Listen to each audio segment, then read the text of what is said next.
नमस्कार, स्वागत है आपका।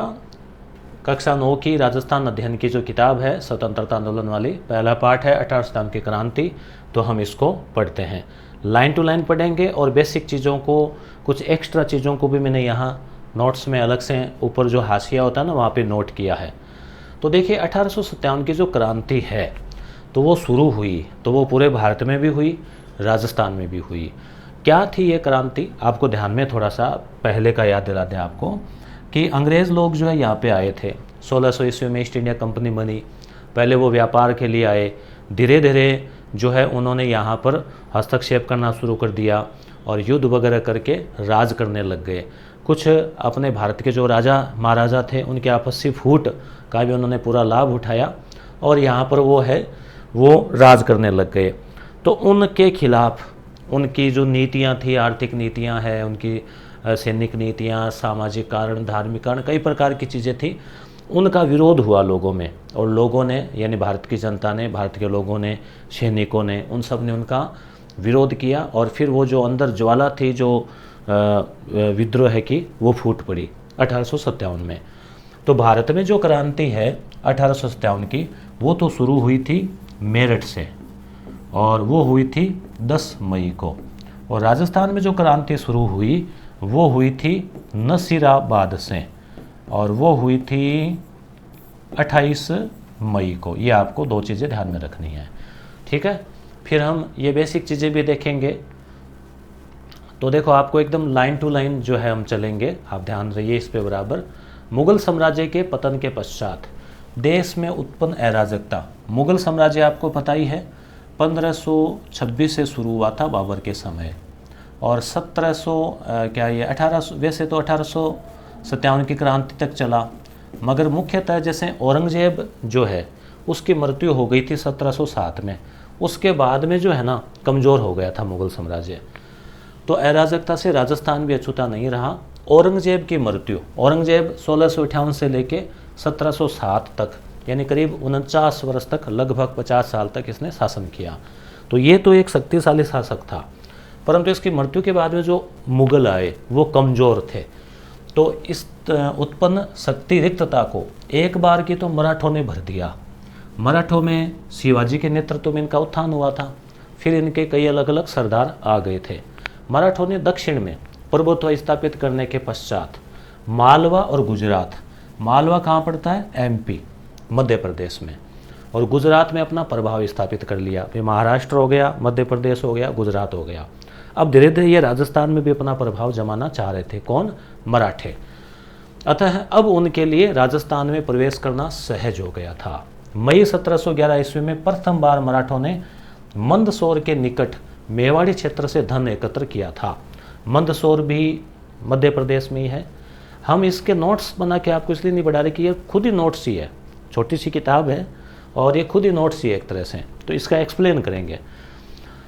तो इस घटना से चिंतित उदयपुर के महाराणा संग्राम सिंह ने, ठीक है, देखो उदयपुर में संग्राम सिंह नाम से एक तो राणा सांगा वो थे जिनका खानवा का युद्ध हुआ था, और ये बाद के हैं। तो ये संग्राम सिंह सेकंड है, ने पहले जयपुर के शासक जय सिंह और बाद में मुगल बादशाह से मराठा समस्या के बारे में विचार विमर्श किया। भाई उदयपुर के महाराणा ने कहा कि भाई ये जो मराठा है ये अपने अड़ोस पड़ोस में आ गए हैं, अब हमारे पर भी हमला करेंगे, तो क्या किया जाए, इनका क्या उपाय किया जाए। तो जयपुर में उस समय थे जय सिंह, ये भी जय सिंह सेकंड है, ठीक है। तो इनको कहते हैं सवाई जय सिंह, और पहले जो हुए थे वो थे मिर्जा राजा जय सिंह। ये सवाई जय सिंह वही है जिन्होंने जयपुर बसाया, जो वेधशालाएँ बनाई, 5 वेधशालाएँ, जिसकी ट्रिक भी मैं बताता हूँ आपको कई बार। डीजे बम, दिल्ली, जयपुर, बनारस, उज्जैन, मथुरा। और बाद में मुगल बादशाह कौन था उस समय, कब, जब ये बात चल रही है मराठों के आक्रमण की, तो मोहम्मद शाह है, इसको रंगीला भी कहते हैं, मोहम्मद शाह रंगीला। 1719 से 48 इसका शासनकाल था और ये 13वां मुगल बादशाह था अगर हम क्रम से देखें तो इनसे बातचीत की, परंतु किसी की भी हिम्मत नहीं थी ऐसे कि सीधे मराठों से लड़ लें। 1724 ईस्वी के बाद राजस्थान में मराठा आक्रमणों में तेजी आ गई। इसी बीच अप्रैल 1734, ये आपको याद रखना, देखो 17 का दुगुना कितना होता है, 34, 17 एकम 17, 7 दूनी 34, तो याद रह जाएगा आपको। बूंदी के पदच्युत शासक बुद्ध सिंह, यानी बूंदी जो है ना, बूंदी, वहाँ से बुद्ध सिंह को हटा दिया था। तो बुद्ध सिंह ने क्या किया, मराठों से कहा कि आओ मेरी मदद करो। तो मराठे तो इस प्रकार के घटना का इंतजार करते थे कि हमें कोई याद करें, बुलाएं, कहीं कोई आपस में अनबन हो तो वहाँ जाके हम अपनी पंचायती करें, अपनी पावली चलाएं। तो मराठा सहायता प्राप्त करके दलेल सिंह को गद्दी से हटा दिया और बुद्ध सिंह खुद शासक बन गया। तो देखो, बूंदी बुद्ध सिंह, बूंदी बुद्ध सिंह, ठीक है। तो राजस्थान के किसी शासक द्वारा आंतरिक संघर्ष में मराठों को आमंत्रित करना, भाई वो तो वैसे ही हस्तक्षेप के लिए तैयार बैठे थे, इनको तो निमंत्रण दे दिया तो और चाहिए ही क्या, है ना, नेकी और पूछ पूछ। तो प्रथम अवसर था।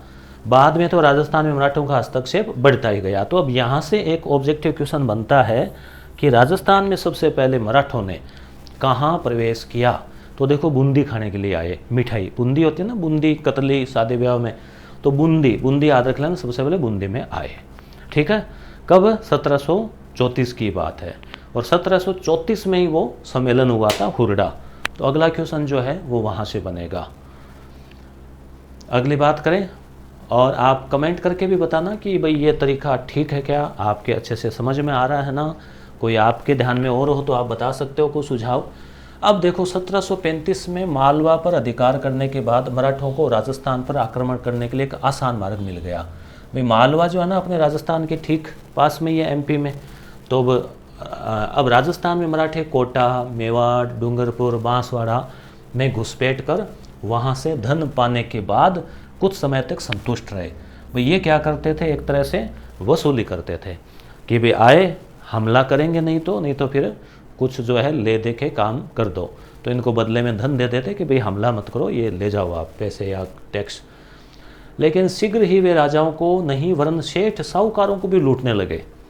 उन्होंने राजस्थान की रियासतों के आंतरिक मामलों में भी हस्तक्षेप, जैसे मान लो बूंदी में किया ही था ना, उसको तो बुलाया था, तो कहीं पर भी मान लो अगर राजा महाराजा है तो उनके भाइयों में अनबन है या परिवार में कोई है तो उसका वो फायदा उठाते। बूंदी, जोधपुर और जयपुर रियासतों में उनका प्रवेश इसी बहाने से हुआ। बूंदी में हुआ, बुद्ध सिंह हमने देखा सबसे पहले, जोधपुर में भी और जयपुर में भी हुआ। अब देखो, एक आक्रमण हुआ था नादिर शाह का। तो नादिर शाह ने हमला किया था 1739 में, वो जो कोहिनूर हीरा ले गया वो। उसके समय भी मराठों ने क्या है, हिंदू धर्म के नाम पर राजस्थान के राजाओं को संगठित करने का प्रयास किया था। अरे ये तो एक अच्छा प्रयास था, लेकिन मुगल दरबार में दलबंदी थी, वहाँ पर भी दलबंदी थी, अलग अलग गुट बने हुए थे, कारण राजपूत शासक भी परस्पर लड़ने लगे।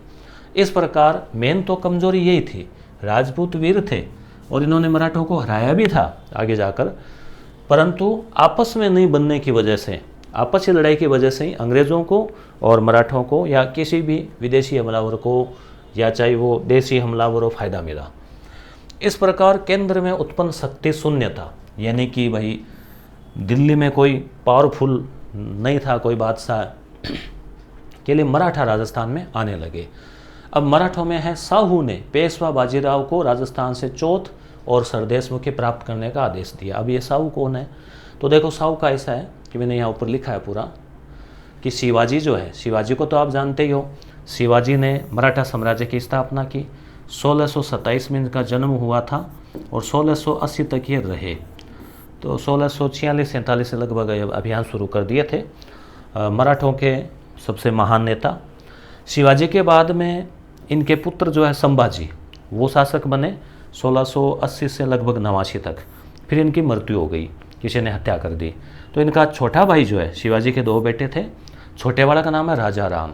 फिर वो राजा राम बना 1689 से 1700 तक। राजा राम की भी मृत्यु हो गई। तो राजा राम की पत्नी ताराबाई जो है वो शासिका बनी 1700 से लेके और आगे भी रही वो 1707 तक।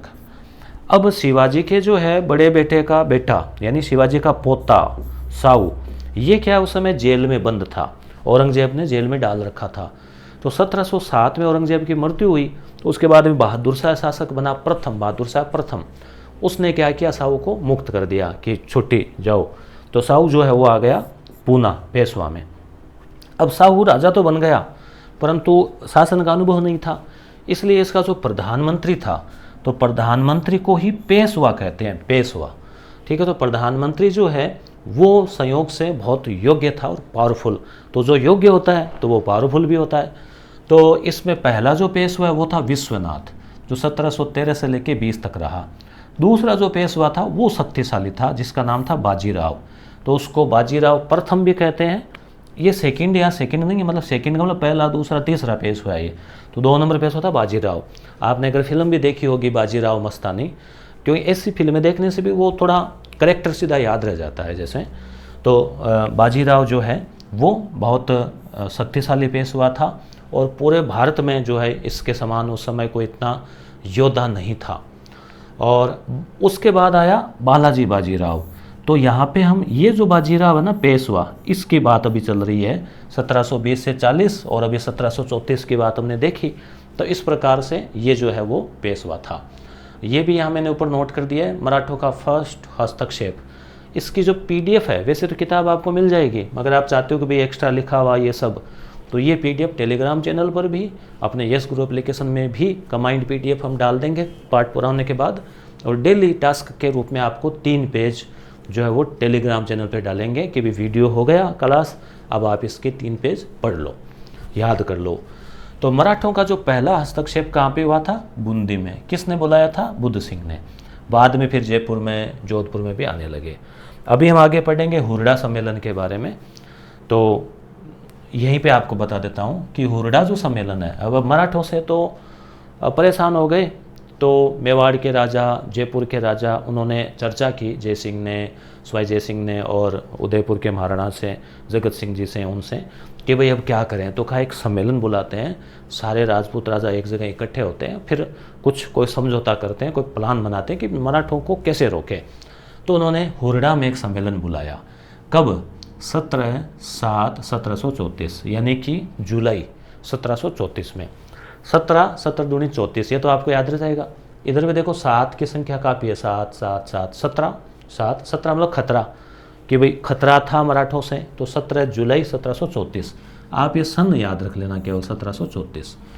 अध्यक्ष कौन था इस सम्मेलन का? तो आपको पता हो या नहीं हो, पूरे जगत को पता है। तो ये ट्रिक हो गई ना, जगत सिंह। जगत सिंह सेकंड जो है वो जो है इसके अध्यक्ष थे।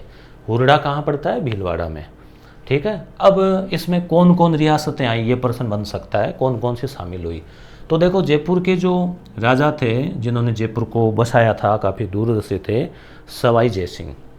उन्होंने प्लान दिया कि भाई ये सम्मेलन बुलाओ, तो वो तो खुद तो आएंगे ही। जयपुर की तरह एक बड़ी रियासत है जोधपुर, और उदयपुर झीलों की नगरी। हुरडा वो भीलवाड़ा उदयपुर में ही था, मेवाड़ में। और मेवाड़ के, उदयपुर कह दो चाहे मेवाड़ कह दो, मेवाड़ के जो अध्यक्ष है जगत सिंह, मतलब जो राजा है वो इसके अध्यक्ष थे। तो इस प्रकार से 3 तो आपको याद रह जाएगा, जयपुर, जोधपुर, उदयपुर। अब 4 और थी। किशन बिना कोट के पहुंच गया, मतलब कोई सम्मेलन होता है तो सूट बूट कोट वोट पहन के जाते हैं। किशन जो है वो बिना कोट के जो है पहुंच गया वहाँ साधारण कपड़ों में।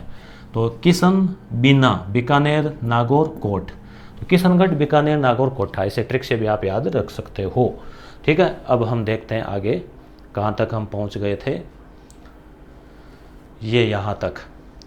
ठीक है, तो राजपूत जो है शक्ति शून्यता, साहू ने, साहू की बात आई थी। तो साहू जो है वो 1707 से 1749 तक, ये सारे सन आप याद मत रखो, पर आप ये अनुमान लगाते रहोगे, अच्छा ये समय साहू था, चाहे इधर ये था, ऐसे जोड़ो इन चीज़ों को आपस में। तो साहू के समय पेशवा बाजीराव जो है ना सेकंड, नहीं बाजीराव फर्स्ट ही है, पहला विश्वनाथ, फिर बाजीराव, फिर बाजीराव, बालाजी बाजीराव।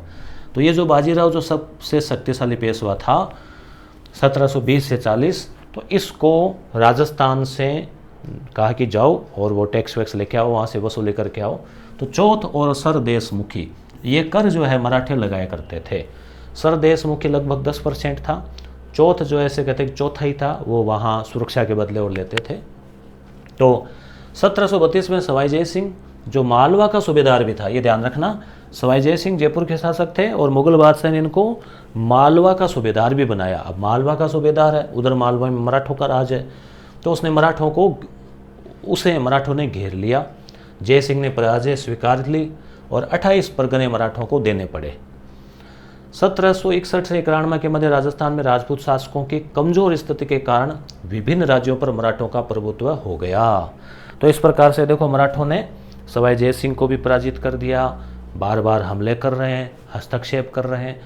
1857 की क्रांति में हम ये क्यों पढ़ रहे हैं कि 1857 की क्रांति के पहले की भूमिका बन रही है कि उस समय क्या चल रहा था, पहले 101 साल पहले क्या चल रहा था। ठीक है, तो ये चल रहा था। फिर राजपूत राजा परेशान थे, किससे? मराठों के हमलों से और उनके हस्तक्षेप से।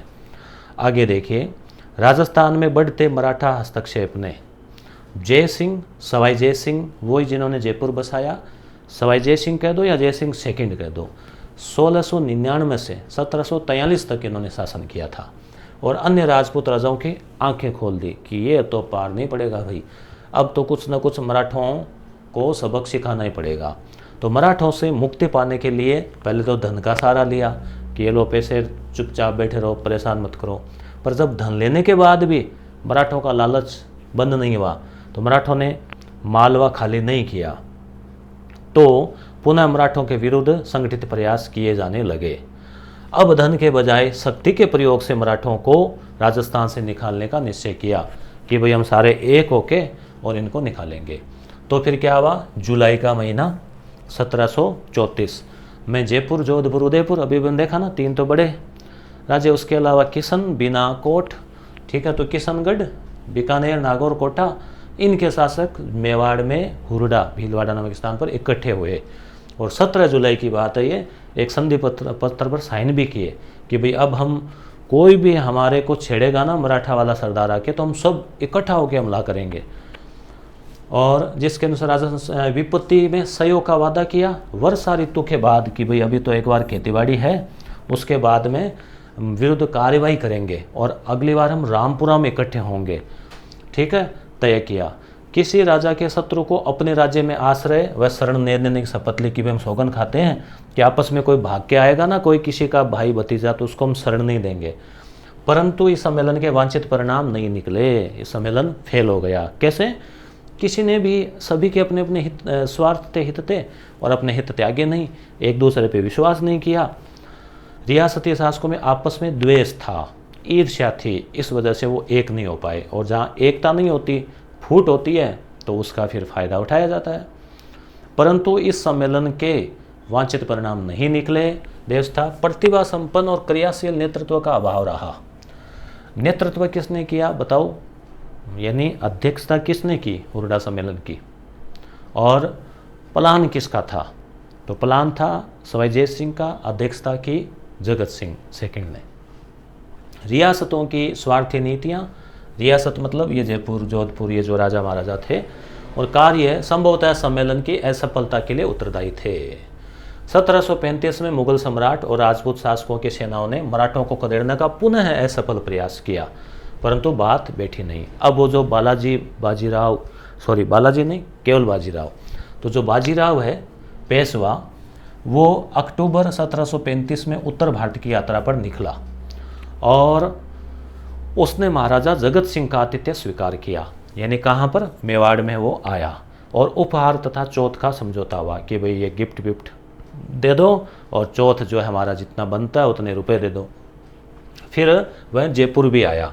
तो यहाँ से क्वेश्चन बनता है कि कौन सा पेशवा राजस्थान आया था? तो बाजीराव आया था। राजस्थान में कहाँ आया था? तो मेवाड़, जयपुर। ठीक है। जय सिंह ने मराठों और मुगल सम्राटों में समझौता करवाना चाहा, पर वह असफल रहा।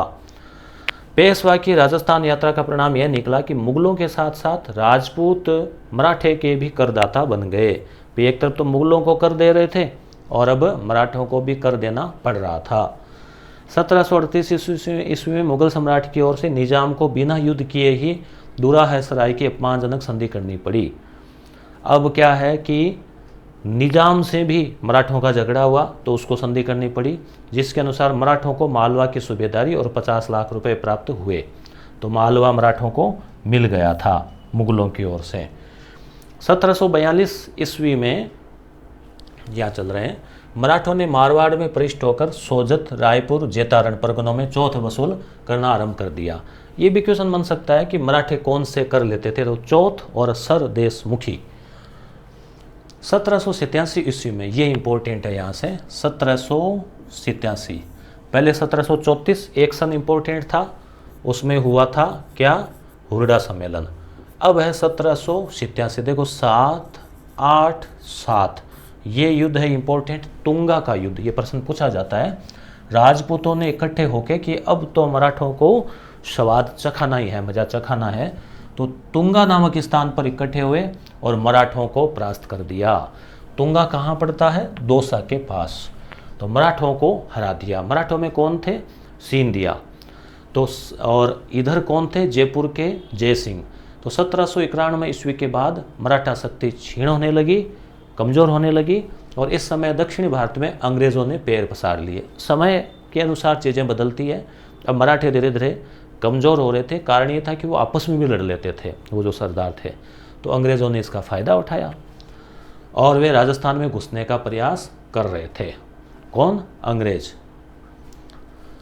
अब यहाँ पे इम्पोर्टेंट चीज़ को ऊपर लिखा है, देखो मैंने, पेशवा बाजीराव मेवाड़ आया 1735-36 में, फिर जयपुर भी आया। तुंगा का युद्ध 1787 में हुआ, मराठे वर्सेज राजपूत। कई बार सीधा पूछ लें कि कब हुआ, 1787। किस किस के बीच, मराठे और राजपूत। राजपूतों में सवाई प्रताप सिंह, वो मैंने जय सिंह बोल दिया था, प्रताप सिंह, सवाई प्रताप सिंह जयपुर के, क्यों जय सिंह तो 1743 तक के थे। तो प्रताप सिंह वही जो हवा महल वाले, और वर्सेज महादजी सिंधिया। सिंधिया जो है ना, जैसे मराठों में अलग अलग सरदार थे, सिंधिया ये हो गए ग्वालियर में, ठीक है, और उसके अलावा जैसे होलकर इंदौर में, पेशवा पूना में, गायकवाड़ बड़ौदा में, इस प्रकार के। तो इसमें राजपूत जो है वो जीते, सवाई प्रताप सिंह जीते, साथ में उनके और भी जो है टीम थी। तो यहाँ 2-3 इंपॉर्टेंट पर्सन बने ना। अब देखो आगे, राजस्थान के राज्यों में उत्तराधिकार के संघर्ष और सामंती प्रतिस्पर्धा के कारण उनकी राजनीतिक स्थिति कमजोर हो गई। एक तो क्या है, उत्तराधिकार का संघर्ष चलता रहता, मैं बनूंगा राजा, कभी बड़ा बेटा बन रहा है, कभी छोटा बन रहा है, कभी बीच वाला बन रहा है, कभी ताऊ चाचा का बन रहा है, ऐसे। तो इस कारण वो कमजोर हो गई। 1791 में अंबाजी इंगले ने मेवाड़ के महाराणा को सहयोग दिया। फलस्वरूप डूंगरपुर, बांसवाड़ा, प्रतापगढ़ आदि क्षेत्रों में मेवाड़ के महाराणा का अधिकार हो गया, परंतु रियासती घरानों के आपसी वैमनस्य के कारण अंबाजी इंगले पूर्ण सफलता प्राप्त नहीं कर सके। 1795 में मेवाड़ पर चुड़ावतों का अधिकार हो गया और अतः उनका अन्य शासकीय समूह के साथ संघर्ष शुरू हो गया। 1802 में अमीर खां पिंडारी, ये कहाँ का था, ये टोंक का था लगभग, और ये पिंडारियों का नेता था। पिंडारी भी उस समय एक ऐसी जाति थी जो अपने आप में संगठित थी, और ये भी ऐसे हमले वगैरह जो है वो किया करती थी। पिंडारियों के बारे में भी एक फिल्म आई हुई है सलमान खान की, वीर फिल्म, उसमें इनकी जो है वो इनके ऊपर कुछ दिखाया गया स्टोरी को। ने नाथ द्वारा पर अधिकार कर लिया। भीम सिंह रियासती घरानों के आपसी वैमनस्य को नियंत्रित नहीं कर पाए। अब मेवाड़ के महाराणा भीम सिंह थे उस समय, और उसी समय वो कृष्णा कुमारी विवाद भी हुआ था। 1803 ईस्वी में मेवाड़ के शासक ने जयपुर नरेश के माध्यम से अंग्रेजों से संधि करने का प्रयास किया, पर वह असफल रहे। 1793 से 1883 के मध्य जोधपुर की अव्यवस्था का मुख्य कारण सामंती प्रतिस्पर्धा, यानी जो सामंत जो थे ना राजा के अधीन, उनमें भी प्रतिस्पर्धा थी, संकीर्णता थी, और मेन जो है उत्तराधिकार का संघर्ष जो है वो था। दोनों ही पक्षों ने भारतीय सैनिकों को ऊंची धनराशि देकर अपनी ओर मिलाने का प्रयास किया। परिणाम था राज्य आर्थिक संकट से गिर गया। भी मुगलों को दे रहे हैं, मराठों को दे रहे हैं, आपस में लड़ रहे हैं, तो ऐसे करके गिर गए। अब राजस्थान के शासकों ने मराठों के बढ़ते आतंक से मुक्ति पाने के लिए मराठों के शत्रु अंग्रेजों से मित्रता करने का प्रयास शुरू किया। अब राजस्थान के जो राजपूत राजा है उनके दुश्मन थे मराठे, मराठों से तंग आ गए, बार बार हमले कर रहे हैं, चौथ ले जा रहे हैं, टैक्स ले रहे हैं। तो उन्होंने सोचा इसके बजाय तो अपने ऐसा करते हैं कि अंग्रेज है ये पावरफुल है, और अंग्रेज़ों से दोस्ती कर लें तो मराठों से जो है वो मुक्ति मिल जाएगी। परंतु ऐसा नहीं कि ये तो उनके भी जो उनसे भी ज़्यादा नुकसानदायक होंगे। तो शुरू किए। सर्वप्रथम जयपुर के महाराजा पृथ्वी सिंह ने 1776 ईस्वी में अपने एक प्रतिनिधि को गवर्नर जनरल के पास भेजा, देखो चलाकर, कि भाई कुछ और, कि भाई हम आपसे दोस्ती करना चाहते हैं। जोधपुर राजा ने भी ऐसा ही प्रयास किया पर वह सफल नहीं हुआ। एक बार अंग्रेज क्या है थोड़े सोच रहे थे कि हम इसमें पढ़ें कि नहीं पढ़ें, कल को कहीं लेने के देने नहीं पड़ जाए, तो अंग्रेज क्या है थोड़ा रुकते थे और वो अनुकूल स्थिति का इंतजार करते थे कि भी पहले मराठे आपस में लड़ रहे हैं, पहले मराठों को एक बार पूरा कमज़ोर होने दो। जोधपुर राजा ने भी किया। अब 1803 में अपनी नीति में परिवर्तन का अंग्रेज भी राजपूत राजों से संधि करने के इच्छुक हो गए। तो अंग्रेज़ों ने क्या किया, एक तो प्लान लेकर आए वो 1803 ईस्वी में कि राजस्थान के राजाओं से हम संधियाँ करेंगे। वो संक्षिप्त संधियाँ थी कि भाई संधि का मतलब समझौता हो गया, लिखा पढ़ी हो गई कि भाई आपके ऊपर कोई हमला होगा तो हम आपकी रक्षा करेंगे, बदले में आपको ये शर्तें माननी पड़ेगी, ऐसे कुछ। तो ये शॉर्ट ही थी, ये भरतपुर है, अलवर है, इनके साथ हुई। मेन जो संधियाँ हुई ना वो हुई 1818 ईस्वी में अंग्रेज़ों के साथ में। बड़ी जो संधियाँ हैं वो फिर करौली, कोटा से लेकर राजस्थान के कई राज्यों ने की और सबसे लास्ट में सिरोही ने की। तो यहाँ से क्वेश्चन बनते हैं। नवंबर 1803 में अंग्रेज सेनापति लॉर्ड लेक ने जो है वो राजस्थान की उत्तर पूर्वी सीमा पर स्थित लासवाड़ी के रण क्षेत्र में सिंधिया को निर्णायक रूप से परास्त कर दिया। तो लासवाड़ी का युद्ध हुआ जिसमें सिंधिया हार गया अंग्रेज़ों से। तो अब अंग्रेज़ पावरफुल हो गए ना कि भाई मराठों को हरा दिया, तो राजस्थान के जो राजपूत राजा उनके ऊपर तो अंग्रेज़ों का प्रभाव पड़ना था। तो 1803 लॉर्ड लेक ने सिंधिया जो है उसको क्या है पराजित किया, सिंधिया को हराया, ठीक है। और सिंधिया कहाँ का था, ग्वालियर का। होलकर कहाँ के थे, इंदौर के, ठीक है। ये सिंधिया उसका वो आगे का गोत्र है। वो पिंडारियों का दमन किसने किया, हेस्टिंग्स ने। मतलब ऐसे याद रखना, हेस्टिंग्स ने हेंकड़ी निकाल दी, हेस्टिंग्स ने हेंकड़ी निकाल दी, ऐसे ट्रिक से याद रह जाएगा, ठीक है। तो यहाँ तक हम आ गए। और आगे देखो, मराठों की इस पराजय ने राजपूत शासकों के लिए मराठों की अधीनता से मुक्ति का स्वर्ण अवसर प्रदान किया। 1803 ईस्वी की संधि की शर्तों में तय किया गया कि दोनों कौन, राजपूत राजा और अंग्रेज एक दूसरे के प्रति मैत्रीपूर्ण व्यवहार रखेंगे, दोस्त रहेंगे। कंपनी इन राज्यों से खिराज नहीं लेगी, भाई कंपनी कुछ पैसे नहीं लेगी राजस्थान के राजाओं से, और आंतरिक मामलों में हस्तक्षेप भी नहीं करेगी। तो उनको लगा कि ये तो बढ़िया प्लान है। और इन राज्यों की सुरक्षा का दायित्व कंपनी पर रहेगा कि भाई अगर कोई हमला करता है, कोई मराठा या कोई और, तो अंग्रेज़ अपने सैनिक भेजेंगे और सिक्योरिटी देंगे। अन्य राज्यों से विवाद कंपनी की सहायता से सुलझाए जाएंगे। ये देखो, अगर किसी दूसरे से लफड़ा हो गया ना पड़ोसी से, तो कहा आप आपस में लड़ने मत लग जाना, हमें बुलाना और हम बीच में जो है वो आपका समझौता कराएंगे, हमसे पूछ कर, आपको विदेशी संबंध पूछ कर रखना है। तो इस प्रकार से हुआ। अब भरतपुर, अलवर, जयपुर, जोधपुर आदि ने इस संधि पर हस्ताक्षर कर दिए। तो यहाँ से प्रश्न भी बनता है कि जो 1803 की संधि है वो किसने स्वीकार की, तो भरतपुर ने, अलवर ने, जयपुर, जोधपुर आदि ने। वो शॉर्ट थी, इसमें ज़्यादा शर्तें नहीं थी। फिर 1811 में सल्टन के स्थान पर चार्ल्स मेटकाफ दिल्ली का रेजिडेंट बना। तो 1818 की जो संधियाँ की थी ना, यहाँ से भी क्वेश्चन बनता है, उस समय जो रेजिडेंट कौन था या ये किसकी स्कीम थी, किसने इन संधियों को किया आगे होके, तो चार्ल्स मेटकाफ का नाम आता है, चार्ल्स मेटकाफ। उसने गवर्नर जनरल लॉर्ड मिंटो, देखो मिंटो जो है ना, हालांकि मिंटो तो एक टॉफी भी आती है, तो ये जो मिंटो जो है ना, मिंटो दो हुए थे। एक तो आप मॉडले मिंटो पढ़ते हो, मॉडले मिंटो आता है ना 1919 अधिनियम वगैरह, तो वो मिंटो सेकंड है, ये मिंटो फर्स्ट है, ठीक है। तो मिंटो जो है उसको सुझाव दिया कि भाई मराठे हैं, आमिर खां और पिंडारी है, उनकी विध्वंसात्मक कार्रवाई को समाप्त करने के लिए ब्रिटिश संरक्षण में राजपूत राज्यों का एक संघ बना लिया जाए।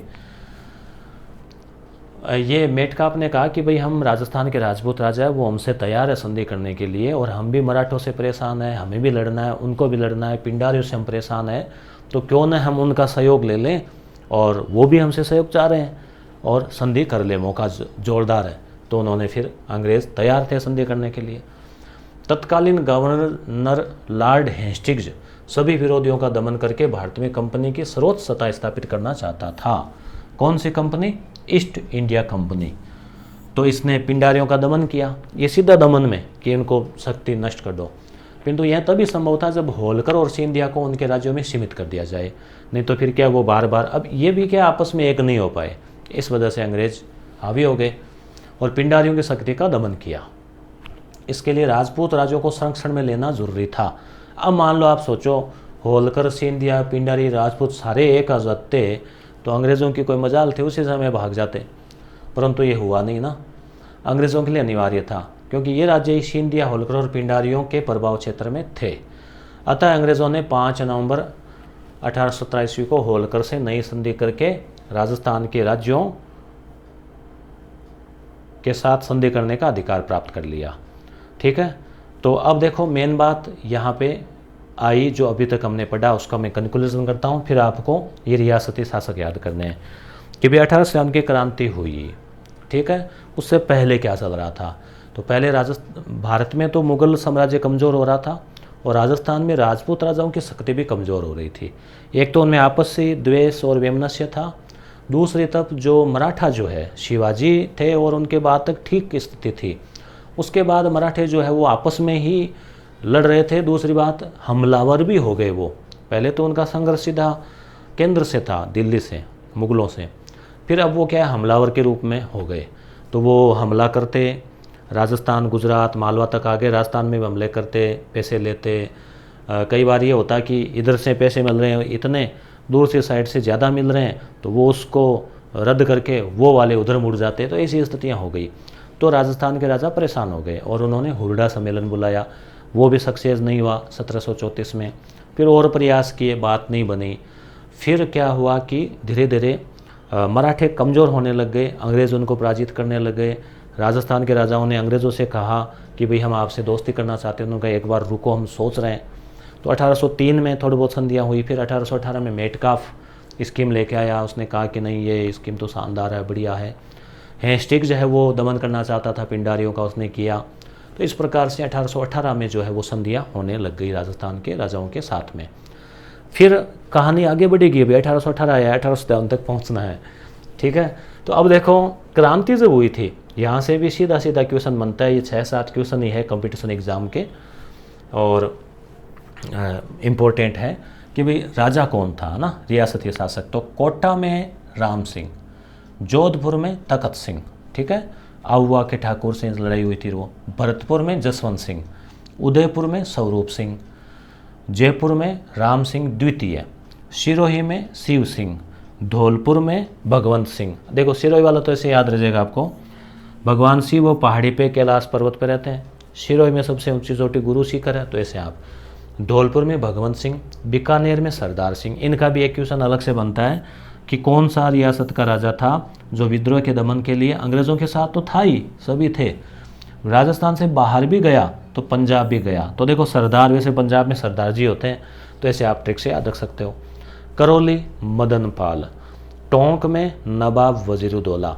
टोंक को तो वैसे ही नवाबों का शहर कहते ही है, तो वजीरुद्दौला था। बूंदी में राम सिंह, अलवर में विनय सिंह, जैसलमेर में रणजीत सिंह, झालावाड़ में पृथ्वी सिंह, प्रतापगढ़ में दलपत सिंह, बांसवाड़ा में लक्ष्मण सिंह। तो सारे याद रखने, परंतु मैंने टिक लगाए हैं, जैसे कोटा, जोधपुर, उदयपुर, जयपुर, सिरोही, बीकानेर। तो ये थोड़ा ज़रूर, जैसलमेर, तो एग्ज़ाम में आ सकता है क्वेश्चन। अब राम सिंह नाम से देखो संयोग से 3 जगह हैं, कोटा में भी है, बूंदी में भी है, कोटा बूंदी, ठीक है, पास पास में। जयपुर में भी है। जयपुर वाले हैं वो राम सिंह द्वितीय, इनका नाम है। ठीक है, तो आगे की क्लास में हम देखेंगे आगे की घटना। धन्यवाद।